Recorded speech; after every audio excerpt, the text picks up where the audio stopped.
what does studying look like, and how do you help people with executive functions study? I'm curious. In order to remember something, not only do we need to revisit it, but we need to engage with it in multiple different ways.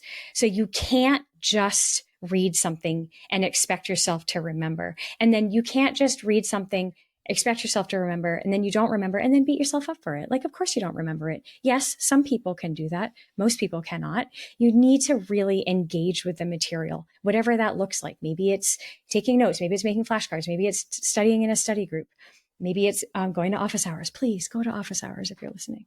All of these things, like engage with it more, multiple times in different locations with different modalities. Welcome to Successful with ADHD. I'm Brooke Schnittman. Let's get started.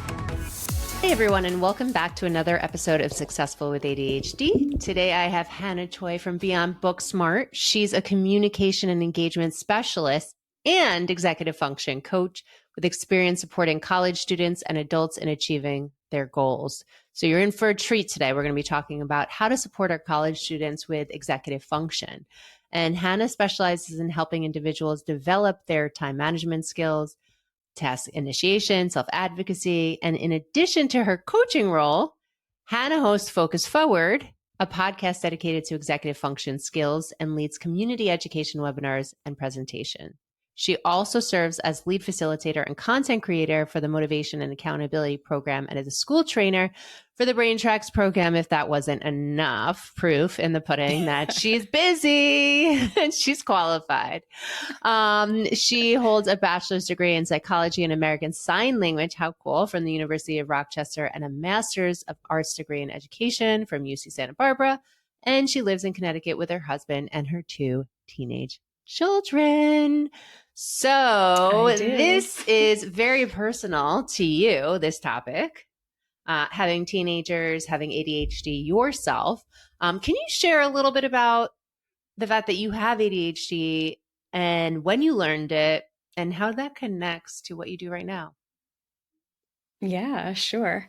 So first I do want to say, I believe that people in general are attracted to what they need. And so, I mean, not everybody, but I think a lot of us are attracted to what we need. And so when I got out of grad school, I worked in the office for students with disabilities, now the Accommodations office at a community college in Santa Barbara City College, one of the best community colleges out there. So I worked there, helping kids take advantage of the services that they had been approved for, the different accommodations. Okay. And then, and I loved it. I loved it so much. And then I had kids and I stayed home with my kids until my son went to kindergarten. And when he went to kindergarten, I wanted to go back to work. And my sister, was a coach for Beyond Booksmart at the time. And so she was like, I think this would be really good for you. So I started working as a part-time coach, and I really fell in love with it. And I really fell in love with like the idea of helping people this really practical way, like through these executive function skills. It just felt so tangible and real. And it was just, I don't know, it just really fit so well with my own interests. And then as I met all my clients, I just started realizing, like, I was like, oh my gosh, I felt like I kept wanting to say, oh my God, me too. And then I'm like, I know you're supposed to disclose your own struggles to, normalize these things. But I felt like I was like, wait a second, can we just like switch seats for a second? Can I tell you about my challenges? I had this one client in particular where I just had a lot of the same symptoms as him. And that's when I started to hear this like little whisper in the back of my head. But I really ignored it because it didn't make sense to me, because I was successful and, I have 2 degrees and I'm happy in my life. And I didn't have sort of like the typical symptoms of ADHD. But then when I started learning more about it, I was like, oh, I actually do have a lot of the typical symptoms. I just have the typical symptoms that people don't really talk about, and the ones that are less visible. Especially with women. And then I was able to explain, I was able to explain so many things about my life, how I think, my anxiety, like just so much, my terrible working memory, very limited working memory. And it all just started falling into place, and it just made so much sense to me. And so now it benefits me so much as a coach, because not only can I really relate to a lot of their challenges, but I can also be a role model and say, you know, like, I don't, you know, say this explicitly, but you know, it doesn't have to hold you back. Absolutely. Well, it sounds like you said you were successful, and I was going to ask, like, how do you define success? Because that's the name of the show, right? Oh yeah, that's right. Yeah. Full with two L's though, on yeah. purpose. And Yes. you said you have all these degrees, right? You were able to get an amazing job, and then you saw yourself in your students and you realized that they weren't alone and that you were one of them as well. So you then went into anxiety and all of these things. So I'm just curious. I mean, now you're a mom with two kids, teenage kids. And like, what does success look like for you now that you have that diagnosis? Yeah, totally different. It's so interesting because that's such a great question. Before, I would have defined success as, you know, I got my master's degree. I'm in a, you know, I've been in a long-term relationship, and, you know, I mean, all relationships are hard, but, you know, for the most part, we are doing very well. And, you know, I have sort of all my needs met, or I thought I had all my needs met. I had sort of all those like tangible needs met. And then after going through the adventure of learning about my own ADHD, and then reconciling with my past and kind of figuring out like, oh, wait a second, I actually was masking a lot of the time. I was really denying myself the opportunity to explore certain challenges that I had, because it was just sort of easier to ignore them, push them to the side, and not deal with them.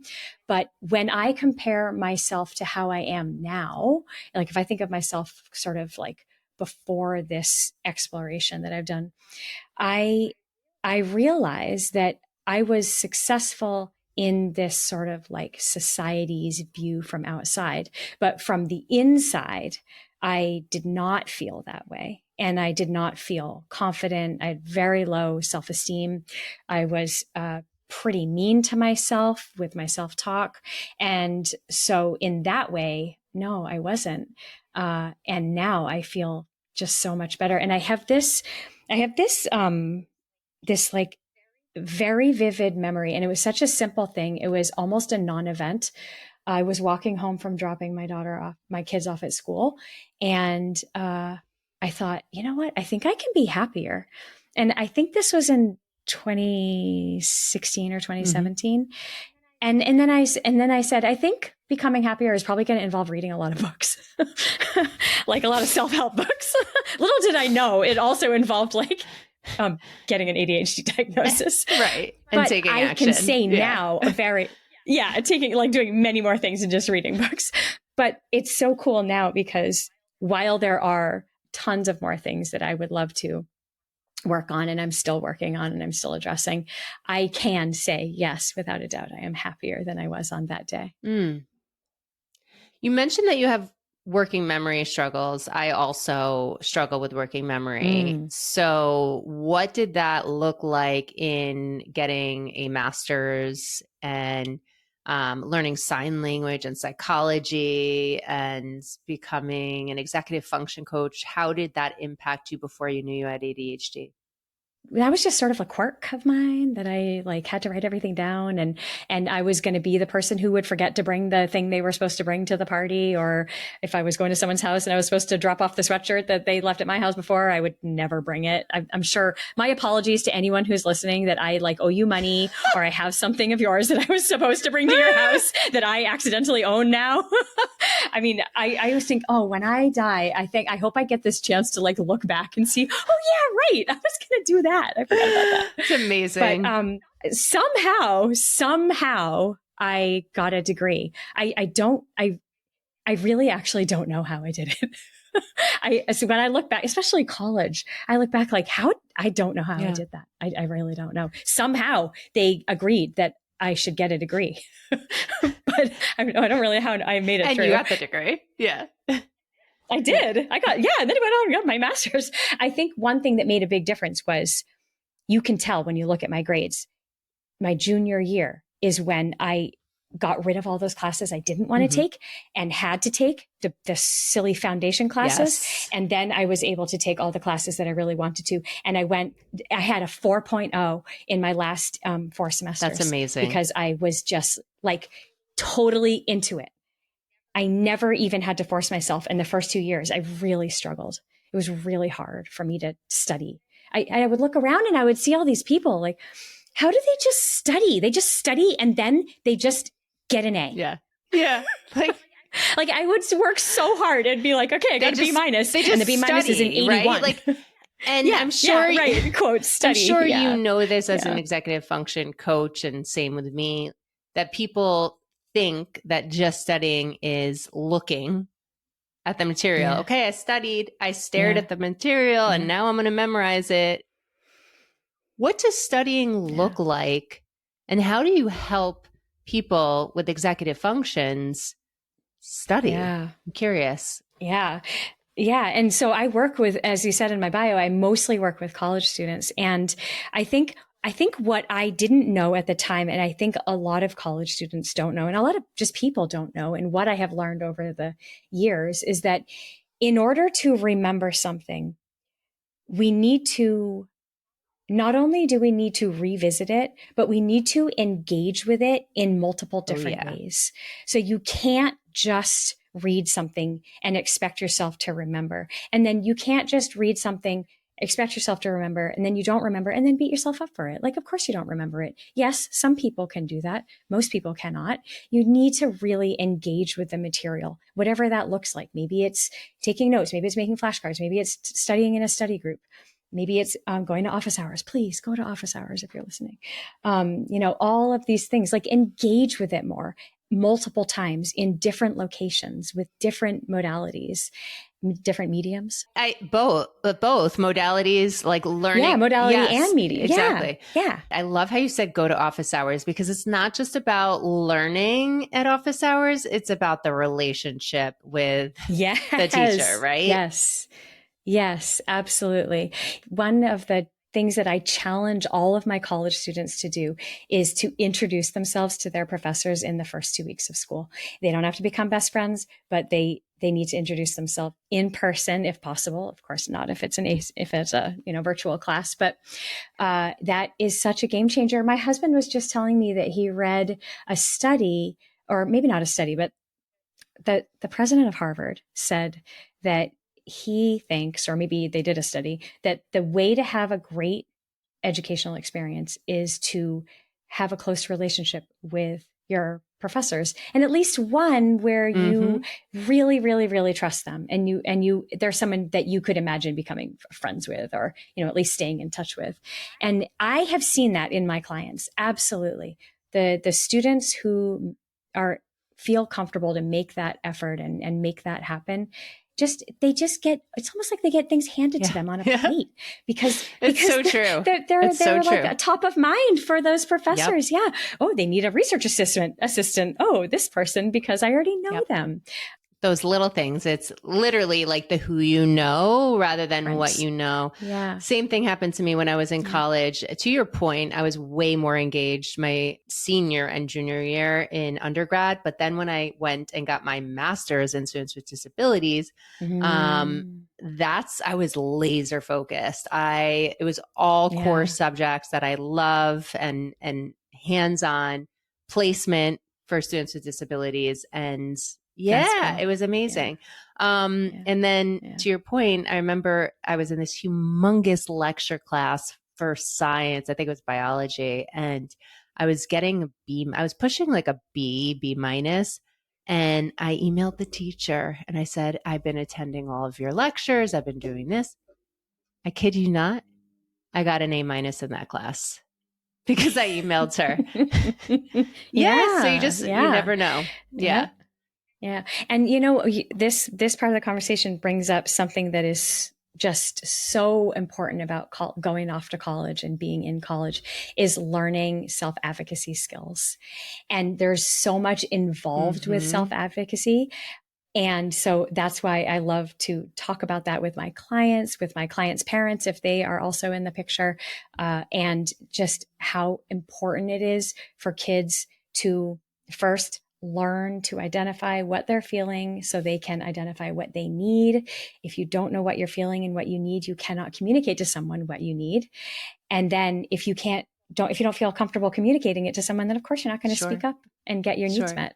So that is it's such a big part of success. And it's such a difference from high school, because if you have an accommodation plan, if you have an IEP, usually you get what is written on there. And then you go to college, and to your point, you have to self-advocate. So can you share with people listening how someone makes that transition if they have an accommodation plan of 504 going off to college, how they get the services that they need? What, from start to finish, what do they need to do? And that's one of the biggest learning curves for families, is recognizing that the law is a little bit different. So when students go off to college, it's really important to connect with the accommodations office at whatever school you're going to go to, so that you understand how you'll get your accommodations and what they'll look like. And they may look different than they did in high school. But to go back a little bit farther, when you're starting to look at schools, if college is part of your path, when you are starting to look at schools, just remember that all schools need to meet the ADA minimum requirements for accommodations. And then whether they add more is kind of up to them. And so there are some schools that have really robust programs. And so if you are a person who typically uses a lot of accommodations in high school, and you think you might want to use them in college as well, even if you're not sure if you actually will use them, but you're curious about them, it would be really worth your time to visit the accommodations office on campus if you can, and virtually if you can't. The reason for that is so that you can, one, see if there are additional accommodations and services that they provide above and beyond the ADA requirements, and also just to get the vibe of that accommodations office. Yeah. Some of them are going to be more of just like a fill out the paperwork and do the thing office. And then others are going to be more of a community and more of, they're all going to be very welcoming. Of course, nobody's going to be like, I mean, if someone works in an office like that, they're probably there because they love helping people. Sure. But you just might find more of a expanded community at some schools. So it's just something to consider, and it's worth your time. I think that's huge. And sometimes the special education department of the high school will have those fairs with colleges there that show what type of supports they have, if they have a learning center or if they... But I'm just curious, going back to the ADA, what is the minimum requirements that these colleges need to provide? Well, it would depend on the diagnosis. It would really depend on that. And I'm not an expert in that. What the goal of the accommodation would be is to level the playing field. It's not to give the student any kind of advantage. It's just to level the playing field. So some things, it might look like, extended time on tests. That's a really common accommodation, either 1.5 times or 2 times. It may also be taking the test outside of the classroom. So in a distraction-free environment. It may be having a note taker for you. It may be having extended time on projects, or having the choice of doing a presentation in a different format than what the class is doing there. So it really, that's why it's so important to go in and speak with the professionals in the office, because then they can really help you figure out what would make this a universally designed experience for you. And that's such an important word, universal design. Yes, it really is. And there's a movement now, which, is hopefully getting stronger and stronger, so that that professors learn how to design their courses and their materials in such a way that they naturally meet everybody's needs. And so you can choose between writing a paper, doing a presentation, doing a portfolio. It's not like you have to go and ask, hey, I'm not comfortable doing an oral presentation in class. Can I do a written paper instead? So, that where it's just built into the design of the class. So that, so universal design for learning is, a conversation for a different day. And I'm not an expert in it, but it is absolutely something that if you're listening and you are a professor or you are involved in that, please, look into it because it's really important. To your point, a lot of the students I've been hearing from who we work with were saying that notes are now being provided at a more rapid scale than before. I remember going to college and undergrad and I had to buy notes from the store. They were called Nittany notes, and I would have to buy these big workbooks of classmates' notes to like try to fill in the blanks when I was in these huge lecture classes. So I think that's beautiful. Mm-hmm. I know technology, right, has made a big difference. Yeah. I probably sound like an old lady telling the story about the girl with the broken arm. Phones, right? I know. Yeah, it was. It was. I remember my dad telling me, like, just bring a recorder to class if you can't remember what. I said, I think I need exactly. A recorder. Just play and record at the same time. Oh, I hope no one sees this. Yes, he did buy me one. So what is the most important executive functions in your opinion that students should strengthen before they go to college? Yeah, great question. Well, I always start with self-regulation. If you want to be able to use your executive function skills well, you need to have some really good tools for getting regulated when you're feeling dysregulated. College has so many opportunities for dysregulation. We are overtired. We are stressed from so much work. Maybe we have either social anxiety or just social challenges that have come up. There are so many, living on your own for the first time, like doing your laundry, writing a check. Like who ever taught us that? Yeah. Yes. But laundry, yes, laundry is huge. So all of these things can really knock us off our feeling grounded. And so if you do not go off to school with some strategies that work for you, some healthy strategies that work for you, then that now is really a great time to start those. So whether that is as simple as some kind of breathing exercise that comes there reliably for you because you practiced it, or that you just have to you're a runner and you just have to keep running. You have to make sure you build that running in, or maybe everybody needs good sleep, but maybe you especially need good sleep. So really getting to learn yourself and your own needs and what helps you stay regulated is going to be a great place to start. And it will just help in so many different areas. That's beautiful.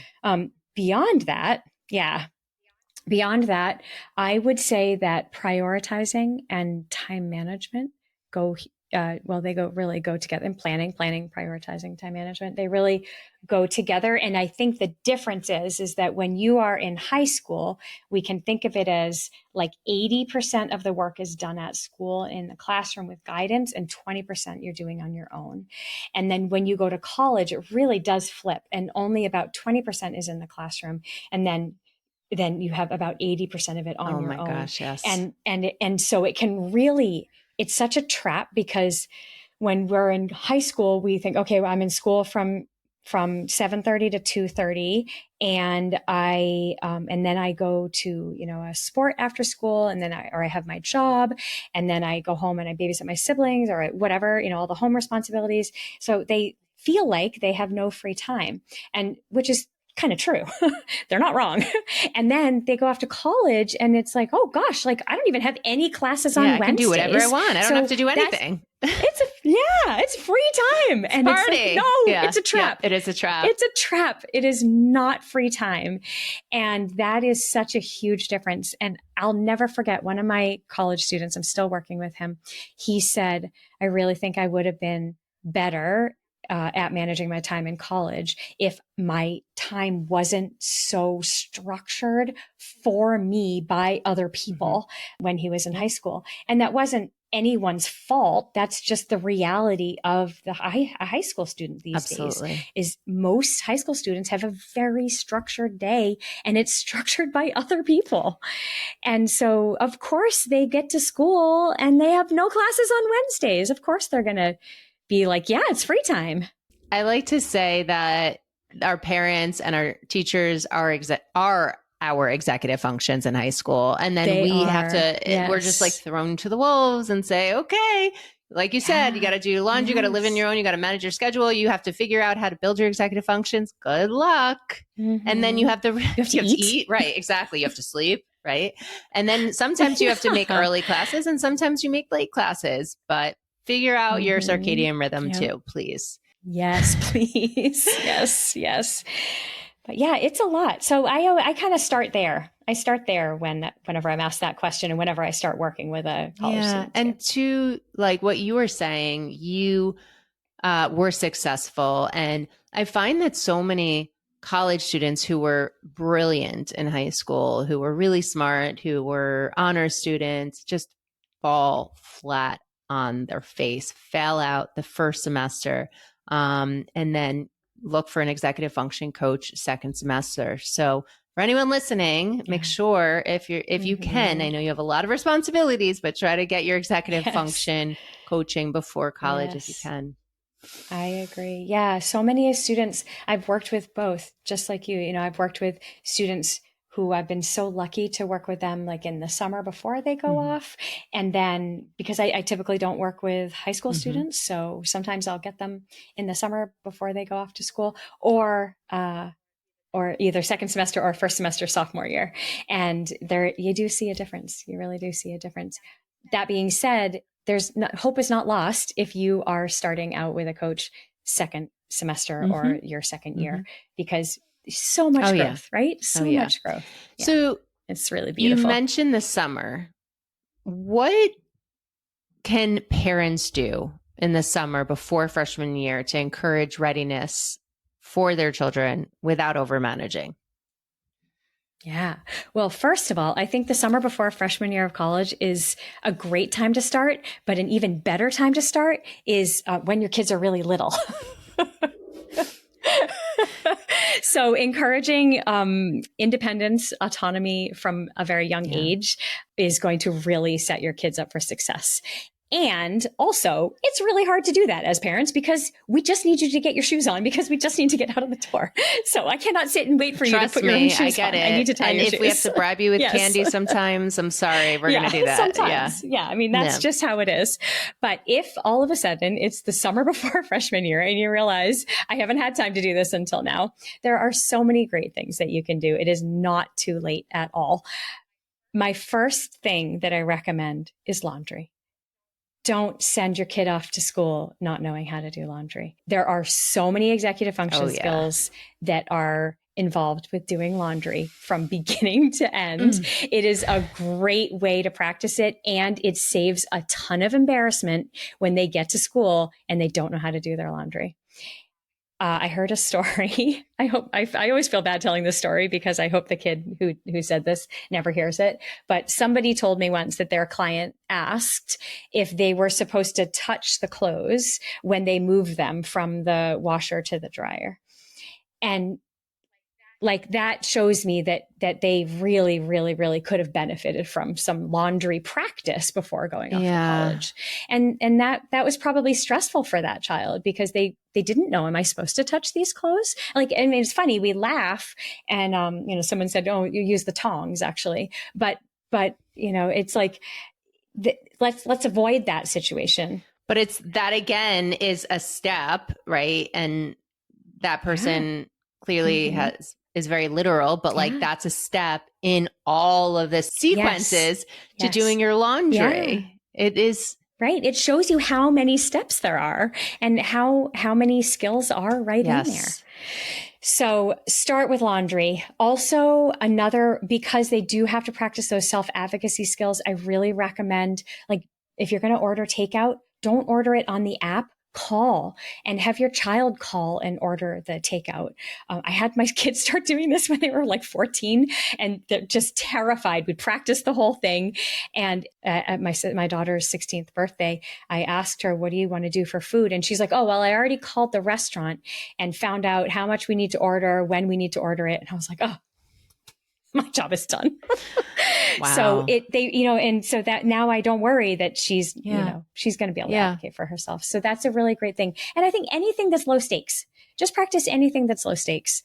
But if you keep doing it for your kids, they won't have a chance to learn. And then they'll have to, learn in a lot more stressful environment. Understood. And for the student who's on the fence about their readiness, so they're not sure if they're ready for college, what's your perspective on gap years or structured transition programs? I am a huge fan. I wish everybody could do a gap year. I wish I did one. I have students who have done them and have benefited so much from them. I think there is pretty much no drawback to them at all. I think they're really great. And there's a lot of opportunities for whether, there's programs that are expensive. There are programs that are less expensive. There are, you could create your own. I just think it is such a great thing because it gives kids another year for their brains to develop. It gives them another year to learn all these other skills that they can then bring to school with them. And I have had students say that they worried about being 1 year older than everybody else. And we haven't seen any of those worries play out. It just hasn't mattered. And then the other thing that we often talk about is everybody's on their own path. Everybody does their life their way, or at least should feel confident to be able to do their life their way.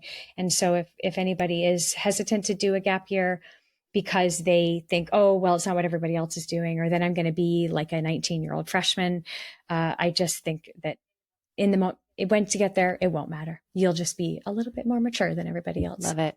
Love it.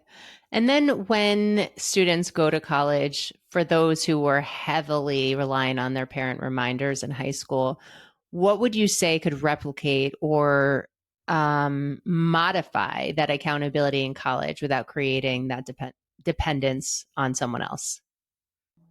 Yeah, I really think that if people are able to work with an executive function coach, I think that is a really fantastic way to help parents who have been more involved back off a little bit. And it's healthier for the kids. It's healthier for their relationship. It's healthier for the parents.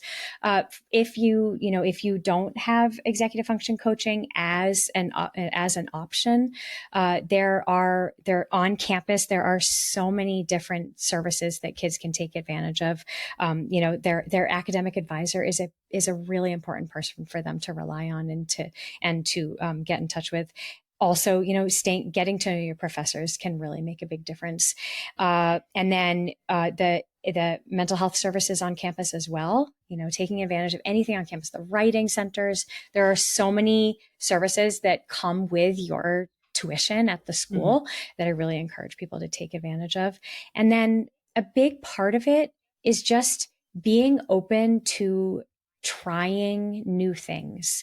And, if you are a student who is curious about maybe what kind of planner might work best for them, or what kind of tracking system, whether it's a planner or, a digital calendar, or just using the school's portal, whatever that is if you can use that flexible thinking, that cognitive flexibility that gets us so far in life, if you can be really open to trying new ideas and also not be hard on yourself when something doesn't work, I think that you can do it on your own without, hiring an executive function coach.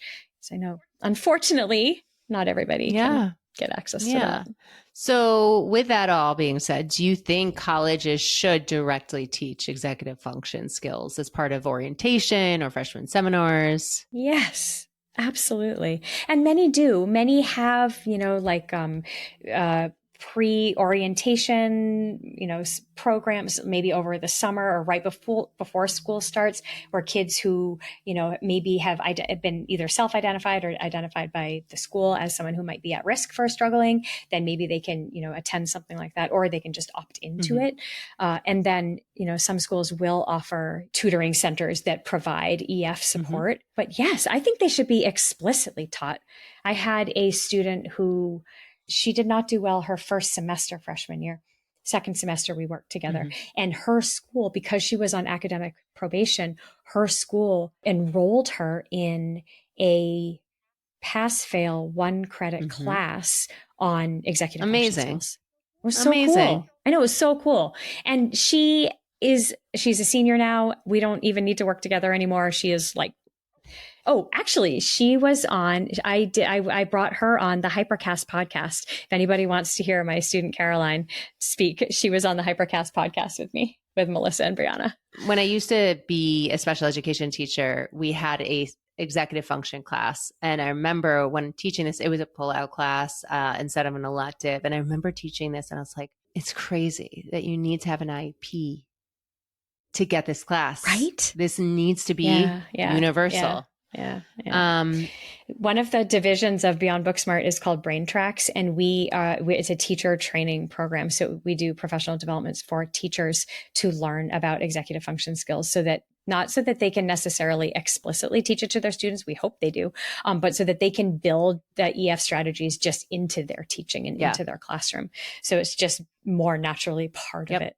Yeah, huge. It is. It's huge. It's everything, right? So how would you say the preparation strategies that we've spoken about, self-advocacy, self-regulation, enhancing time management, prioritization, not just set students up for college, but also for adult life after graduation? That's one thing I think I love maybe the most about working with people on their executive function skills is how generalizable the skills are. Because executive function skills, I like to use the explanation. I can't remember where I heard this from, but they help us execute our days. They just help us get through our days.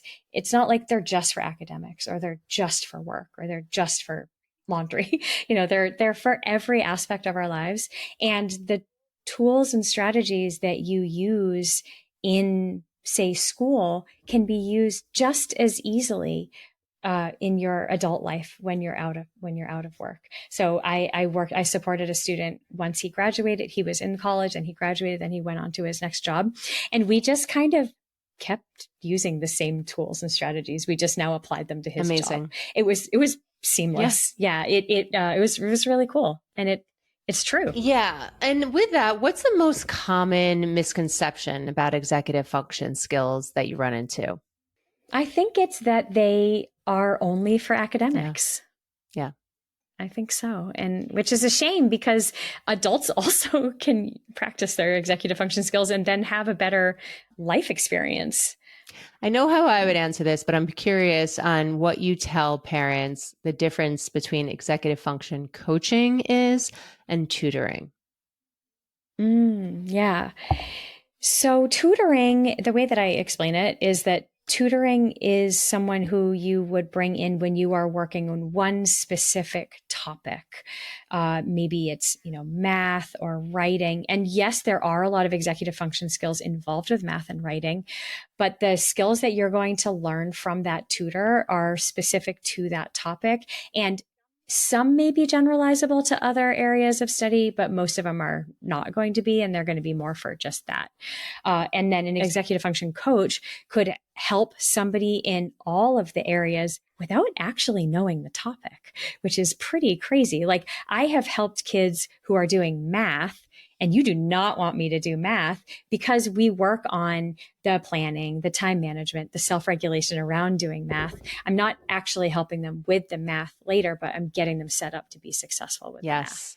So. And even with the math too, you can work on step of processes, right? So breaking down each step in algebra, we know it's not just one step and having that little sheet next to Or teach it to me. Like, I've done these things before. I remember them, but I mean, I don't remember how to do them, but I know if I'm taught them again, they'll come back to me. So let's go through it step by step. How can we figure this out? Or if we're stuck, how can we problem solve to get out of it? Whatever that problem solving looks like. Yeah.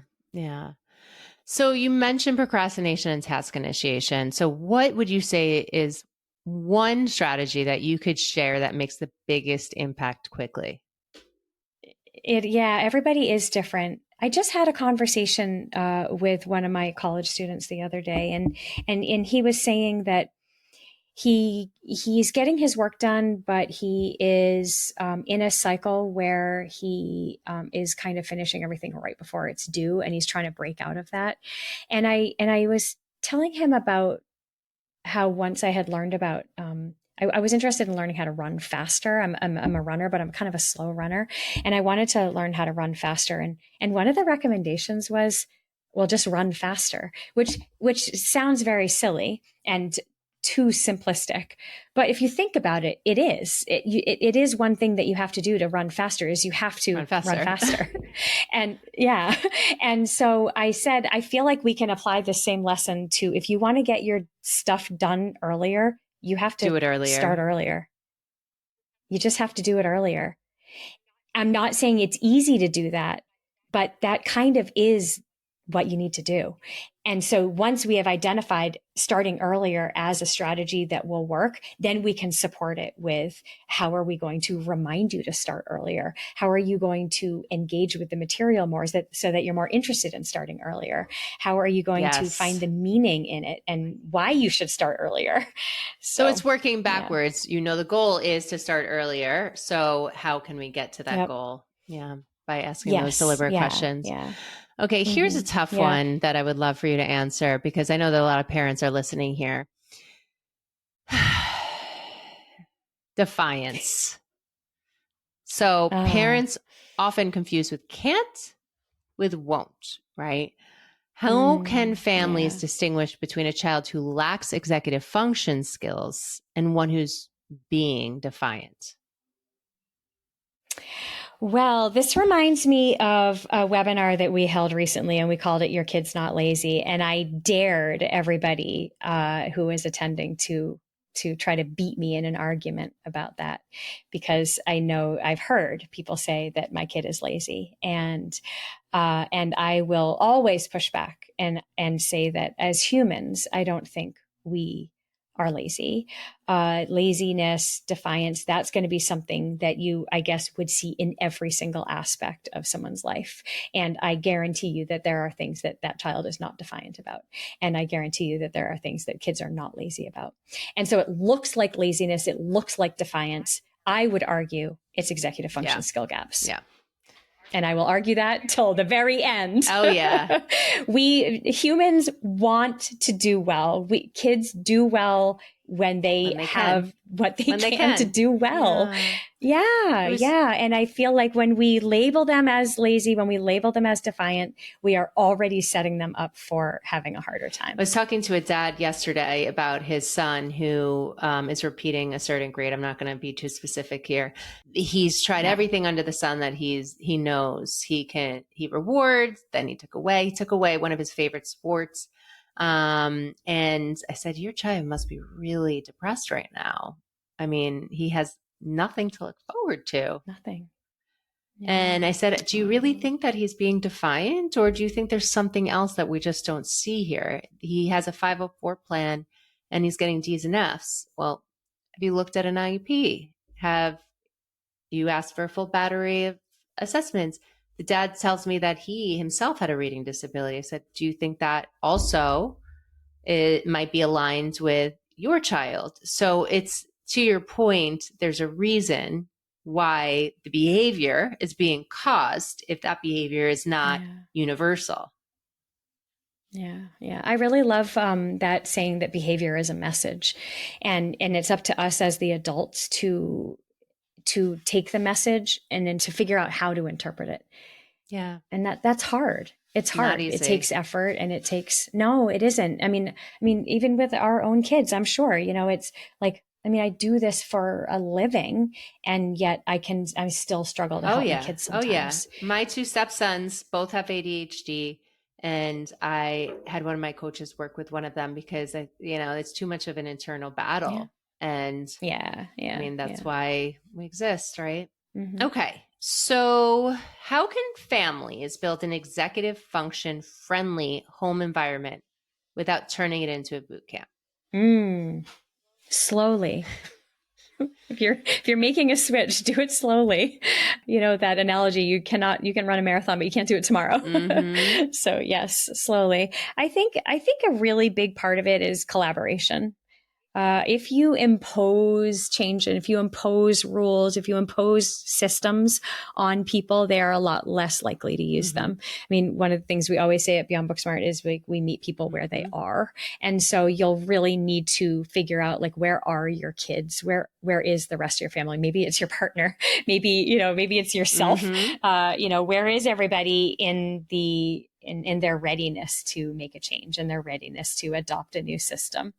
And I think that collaboration together so that everyone has a voice in the decisions that are being made is really the way to start. And you will soon see who is kind of really ready for this change and who is more struggling with it. And it's funny, we did this a few years ago in our family. I was really having a hard time managing everybody's schedules, and then something was missed, and then it was your fault, right? Blamed on me. It was my fault, except that it wasn't even my event. So then I thought, okay, we need to institute family meetings. And so now on Sundays we have family planning meetings. Amazing. But there was a ton of grumbling in the beginning about it. And you know who did the grumbling? You. Me. I didn't want to have to do a family meeting. I didn't want to have to remember. Right. So it takes a lot of executive function on your part to plan. Yeah. But the payoffs are priceless. But now, oh my God, it's just like a literal game changer. Yeah. All right. So now I have some rapid fire, quick hit questions. Okay. Planner or digital calendar? Both. I agree. Yeah. I use digital for work, and all the things I definitely can't forget. And then I use paper planner for all the personal stuff. Me too. Biggest myth about ADHD and executive function? That that just trying harder will, then you can do it if you just try harder. Oh yeah, just do it. The one tool every student should learn before graduating high school. I know we talked about laundry, but some kind of calendar, something. I don't care what it looks like, whether it's a piece of paper that you write down what you have coming up, or a wall calendar, or your phone, your digital calendar on your phone, some kind of place so that you can put in assignments that are coming up and see what's coming. Love it. Thank you so much, Hannah, for being on. If you were to just share one thing that you want everyone to walk away with on today's call, what would it be? Yes, it's something that I learned from Ellen Galinsky, who is one of my favorite writers and researchers on executive function skills in kids, and also Dr. Kenneth Ginsberg, who wrote the book Lighthouse Parenting, who is amazing. They both said, and many other people too have said this, and I completely agree, is it's never too late. It is never too late to try to make a change, either with yourself or with your kids. And don't let fear of being too late or feeling like you're too late stop you from changing something. I love that. Thank you so much for your time. And where can people find you or Beyond Booksmart if they are looking for help? So Beyond Booksmart is easy to find, beyondbooksmart.com. And then the podcast is called Focus Forward, and that's on any podcast platform. And then you can always look me up on LinkedIn. It's just Hannah Choi. Wonderful. We'll put that in the show notes as well. Have a wonderful day, and remember to start at any point. It's never too late, as Hannah said. Yes. Yeah. Thank you so much, Brooke, for having me on. For being on. Thanks for listening to this episode of Successful with ADHD. I hope it helps you on your journey. And if you need any additional support for you or a loved one with ADHD, feel free to reach out to us at coachingwithbrooke.com and all social media platforms at Coaching with Brooke. And remember, it's Brooke with an E. Thanks again for listening. See you next time.